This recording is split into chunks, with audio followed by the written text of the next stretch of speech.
We are back. Second official live take. I know. I feel like I'm taller than you. I'm going to drop down. Look at that. Look at that. I gotta get myself up there. You got to get up. You got to get up so that we're even here.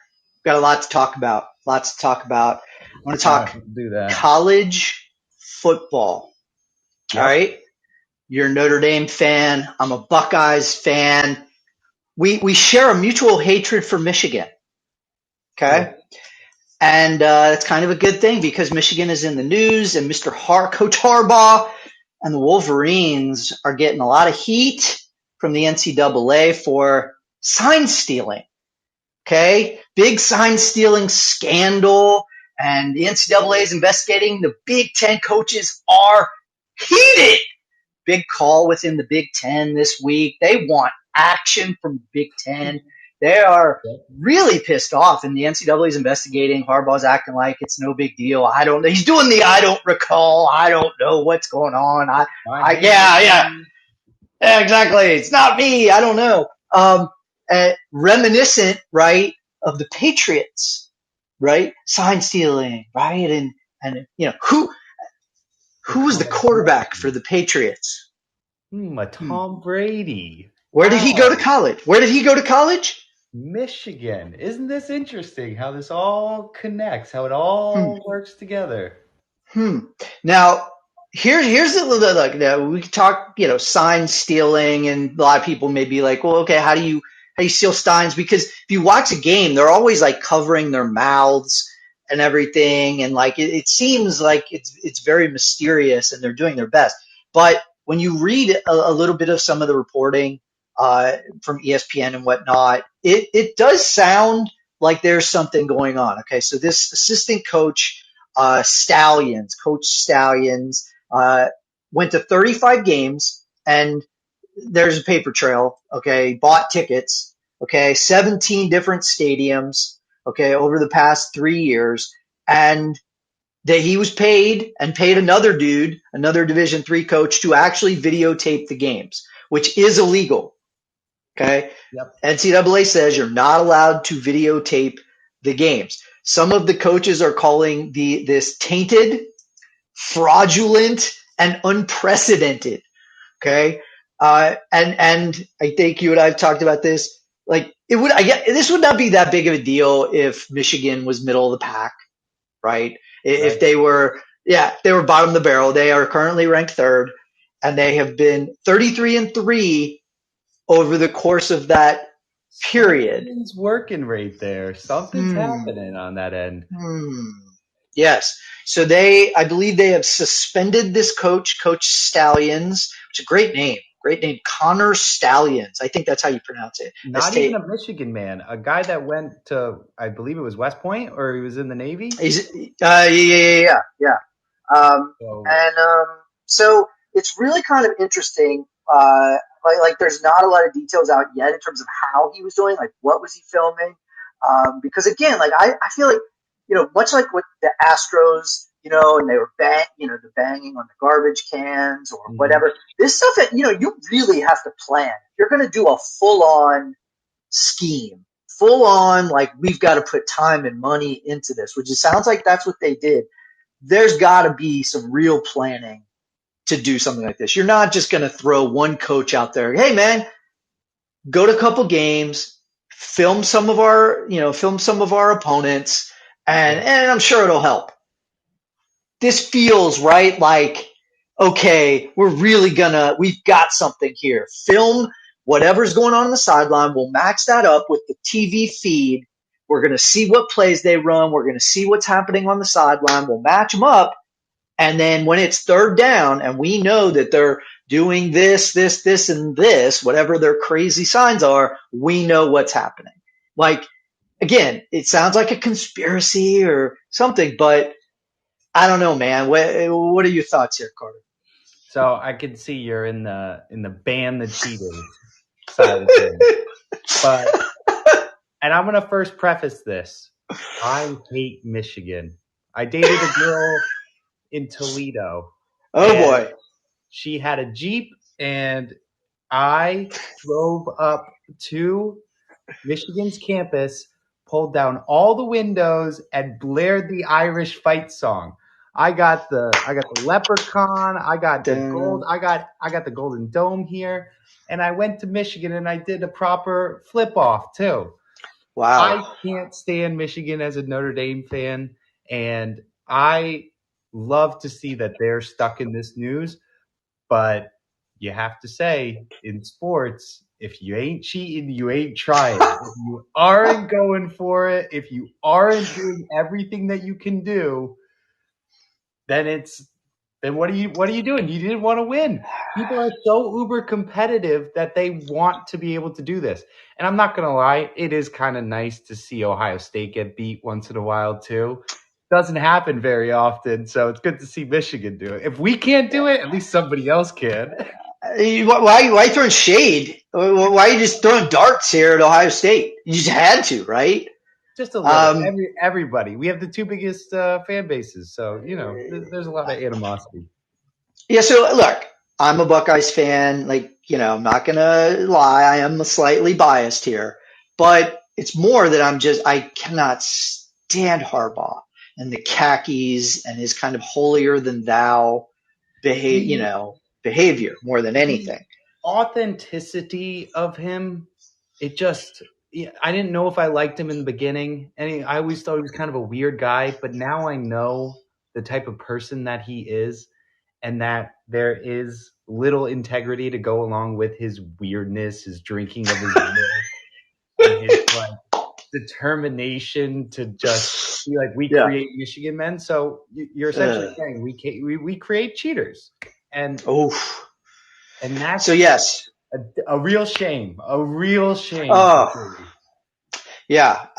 So it seems like nothing is supposed to be done in the immediacy. There's investigations going on. People are angry, but as you know, with the NCAA, literally, it's like by the time anything actually happens, the people who actually did the offense, they have gray hair and they're like 35 and they forgot what actually happened, with anything. So that's why, our question is, should Michigan not be able to play in the college football playoff? That was the question we're asking the LiveTake crowd. And look, I think ban the cheaters. That's my 2 cents. All right. I say money rules all things in this world. And you know who's going to watch every single game now going forward on Michigan? This is partially the NCAA's best case scenario. They see that there's this cheating, and as a program that is losing all of its control on paying players, on making sure that you can transfer and all these portals, they're just waiting and building the evidence so that in the off season they can strike down something and say, hey, look at us. Look at what we did. We still have the power. We're still going to give it. You want all this autonomy. We're going to take it back. This was perfect for the NCAA. They're going to let this go. They're going to watch the ratings come in. They're going to make their millions, and they're going to laugh all the way to the bank. Yes. I know you're right. I disagree, but I know you're right. All right. From college. Right? Yeah. So from college football and college coaches, we will transition to college basketball. One of the most famous college basketball coaches ever has passed away. Of course, I'm talking about Bobby Knight, the famous coach of the Indiana Hoosiers, finished his illustrious career with Texas Tech. So Bobby Knight, legendary, one of the winningest coaches in all of college basketball history. 3 national titles at Indiana. 1976, they went undefeated. Nobody else has done that since then. The 81 team had Isaiah Thomas. He also threw a chair during a game, right? And some people, he also strangled a player. Too. Okay. He punched a policeman in Puerto Rico. He lived a long Alleged. time. I mean, come on. I mean, look, everybody's got their flaws, but this was a guy who, was not really, he was at IU for roughly, he was at IU for like 30 years roughly. And he was kind of, above the law there. And it's an interesting kind of look at the different times, in 2023 where nothing gets by social media. This was a guy who kind of could do whatever he wanted, could say whatever he wanted, could scream at the kids, physically put his hands on the players. We look, it's been documented. Like the one little anecdote that I had totally forgotten, he headbutted one of his players, Sharon Wilkerson, while screaming at him on the bench. On that, like I had totally forgotten. He like literally was on the bench and then just headbutted him. And it's like, you do that today, you're done. Assault charges probably. Even Izzo, remember how he just like screamed at a guy and it was all over the news for like a month right there. So I did not grow up with Bobby Knight. My coaching tree of seeing the latest one I know is Coach Krzyzewski and seeing Cal and how they've actually transitioned. I don't know if he would have been able to transition in a time like today anymore. And he got his championships. Do we have to blame, the movie Hoosiers? Because he pretty much fulfilled that and lived that. Indiana basketball is a whole other animal. And so another hatred is my parents. They went to Purdue. So to see him win those championships, I do have a little bit of glory in knowing that I haven't had to see Indiana go through the strength and like ability of that. They've been a failing program in the Indiana eyes of things. Yeah. So I would say the things that he has done, and they definitely were good for the papers back then. You showed me a few of his quotes, just the craziest and most harmful things that you could do as a person. Not a good guy, but the man who wins some games. I like how you said, not a good guy. Not a good guy. Well, look, and I kind of told you this when we were off the app. Like, I grew up in Ohio, in Cincinnati, which is kind of a sports crazy town, and we don't have a pro team.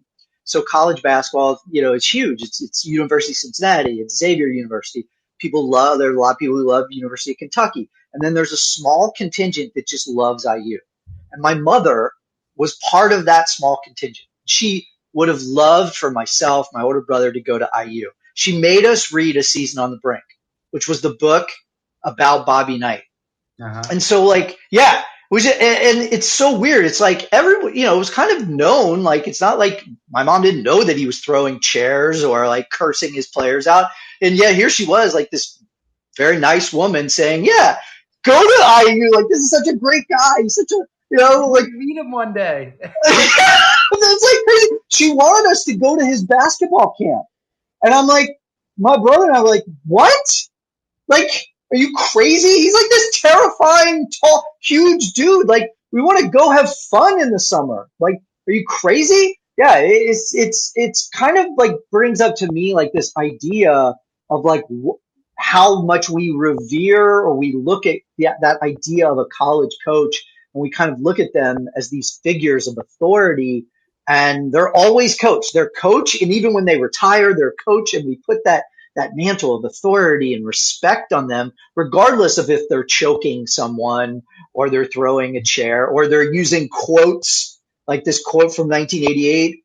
If rape is inevitable, relax and enjoy it. Bobby Knight literally said that during a 1988 interview with NBC. Like, so these people, these coaches, they paid millions of dollars to win games. And it's like, should we really give them so much credit and authority and respect throughout their lives? Bob Huggins is another one. Like, these guys who clearly repeat, Rick Pitino, they continually make mistakes. Yeah. Pitino with his, was it prostitutes or strippers? I get it confused. Both? Yeah. Okay. And Bob Huggins, again, from Cincinnati. It feels like it's all coming back to me. I actually went to Bob Huggins' basketball camp. Bob Huggins just got fired from West Virginia for, more. Yeah. So I'm curious. So I'm a Catholic. I'm like, hey, get out of here. You weren't that good anyway. So what are your thoughts? Kind of like, do we give coaches too much leeway? Do we give them too much respect when they're really, what they're doing is they're kind of mold. They have four or sometimes 5 years to really to mold, to be around these young kids and be role models. That's a very good question. And I think that NCAA basketball is actually one of those sports where coaches are there with the longest leashes. You do have these guys that have been there for 20, 30 years. And if they have a culture of winning, they hold on to that until it's completely gone. Yeah. And it's really tough to see because college is a mentorship area. When you go to the professionals, you're not being a mentor. They're living their lives. They're going about it. If you have a guy that's going in there and teaching you how to be a man, and time again, there's a lack of respect. There's a lack of unity. There's a lack of the school that they're going to. Would they stand by those core values? It's almost as if these universities and these people are just holding their breath because it works. Yeah. Go ahead. No, with the Harbaugh situation, the same thing is happening now. I tell you what, if he goes 4-8 next year, they'll be the loudest university and being like, this does not work. This does not stand by our values. It's a hard thing. But yeah, what did Al Davis said like, just win, baby, right? Just win, baby. Yeah. I mean, they're always, all these coaches, like, whether it's Saban or Roy Williams or whoever, Tom Izzo, they're the highest paid employees, public employees in their state, right? They're always, and because kids go to those schools, because of these teams, right? Like, they're the biggest money makers in the schools, and you have alumni who come back and they give money to the school because of the basketball team, because of the football team. So I get it.